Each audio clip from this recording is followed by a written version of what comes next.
اگر زمین کو بیکار چھوڑ دیا جائے، اس کو بنا سوار کر پھل اور پھول نہ لگائے جائیں، تو اس میں جھاڑ جھنکار اور کیل کانٹے خود اگ جاتے ہیں۔ اسی طرح اگر اقوام کو مہذب بنانے کی تگ و دو نہ کی جائے تو وہ اپنے مقاصد کو بھول جاتی ہیں اور معاشرے میں جہالت، بد تہذیبی، فرقہ بندی اور تعصب جگہ لے لیتے ہیں۔ یہ 29 جنوری 1258 سے پہلے کی بات ہے، جب بغداد میں صحت مند مکالمے، مباحثے، ڈائیلاگز ہوا کرتے تھے۔ کنفرنٹیشن کا کوئی طریقہ نہیں تھا۔ جب اجتہاد کی حوصلہ افزائی تھی لیکن مس ڈائریکشن یعنی گمراہی نہ تھی۔ جب آزادی اظہار رائے تھی لیکن جرأت اظہار کے پیمانے اور پیرامیٹرز تھے۔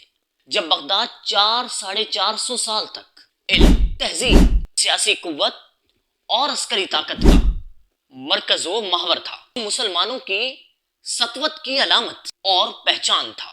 جی ہاں، اس بغداد کی بات ہو رہی ہے جو عراق کا کیپٹل ہے، عرب کنٹریز کا قاہرہ کے بعد سیکنڈ لارجسٹ سٹی ہے، ساؤتھ ویسٹ ایشیا کا تہران کے بعد سیکنڈ لارجسٹ سٹی ہے۔ لیکن یہ کیا ہوا؟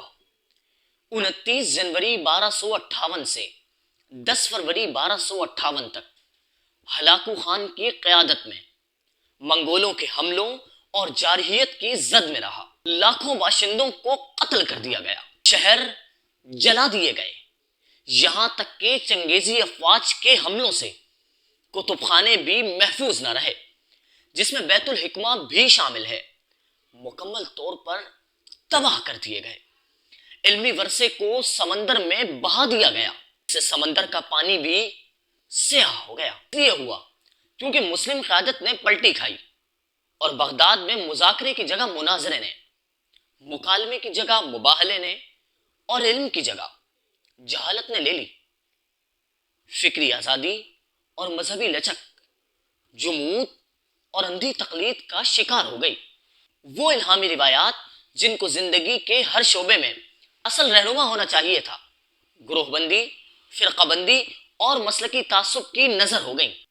ریسرچ، جستجو، سائنس، ٹیکنالوجی، عمرانی علوم اور ایتھکس جن میں مسلمان بہت آگے تھے، روایت پسندی اور بے عملی کی یک بستگی کا نشان بن کر رہ گئی۔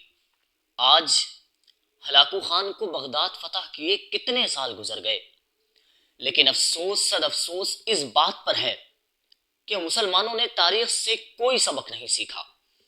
آج بھی فرقہ بندی ہے، گروہ بندی ہے، مسلکی تعصب ہے، بد تہذیبی ہے۔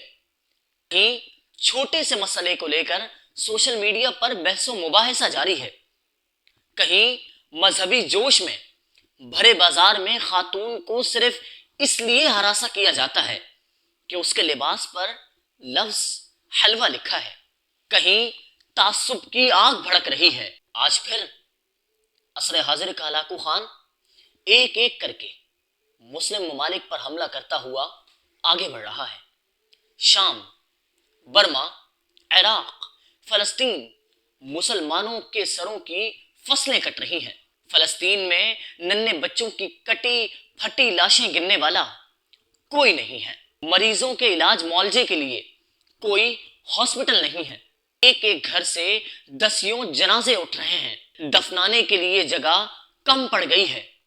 اگر صبح باپ جام شہادت نوش کرتا ہے تو شام میں بیٹا جام شہادت نوش کر رہا ہے، کوئی گھرانہ تو پورا کا پورا ایک ساتھ جام شہادت نوش کر رہا ہے۔ بنت حوا کی عصمت دری کی جا رہی ہے، جدھر کان لگائیں مسلمانوں کی سسکیاں سنائی دیتی ہیں، جس سمت سے نظر دوڑائیں مسلمانوں کے خون کی ندیاں بہتی دکھائی دیتی ہیں۔ بے گور و کفن لاشیں ہیں، کٹتے ہوئے جسم ہیں، ٹوٹی ہوئی بستیاں ہیں، جلتے ہوئے گھر ہیں، لیکن ہم ہیں کہ ہاتھ پر ہاتھ دھرے اپنی باری کا انتظار کر رہے ہیں۔ Let's see is next۔ آج اصحاب اقتدار کو غفلت کی چادر اتار کر ایک پرچم کے سائے تلے جمع ہونا ہوگا، کیونکہ امت کی بقا اتفاق، اتحاد، شیرازہ بندی میں ہے۔ تاریخ گواہ ہے، جب شیرازہ بکھر جائے تو پھر صرف مظلوموں کی سسکیاں سنائی دیتی ہیں، ان پر کان دھرنے والا کوئی نہیں ہوتا۔ اے اصحاب اقتدار، خواب خرگوش کے مزے لینا چھوڑو، امت کٹ رہی ہے اور تم عیش پرستی میں مصروف ہو۔ یاد رکھو، اگر کوئی قدم نہیں اٹھایا تو اگلا نمبر تمہارا ہے۔ یہ تخت ہمیشہ پاس نہیں رہتا۔ خدارا، احساس کمتری سے جان چھڑائیے، بزدلی سے توبہ کیجیے، سستی اور بے حسی کو قریب نہ بھٹکنے دیجیے، میدان عمل میں اتریں، دیار عشق میں اپنا مقام پیدا کریں، فضائے بدر تو پیدا کریں، پھر دیکھیں کیسے رب کریم آپ کی نصرت کو فرشتے اتارتے ہیں۔ فضائے بدر پیدا کر، فرشتے تیری نصرت کو اتر سکتے ہیں گردوں سے، قطار اندر قطار بھی۔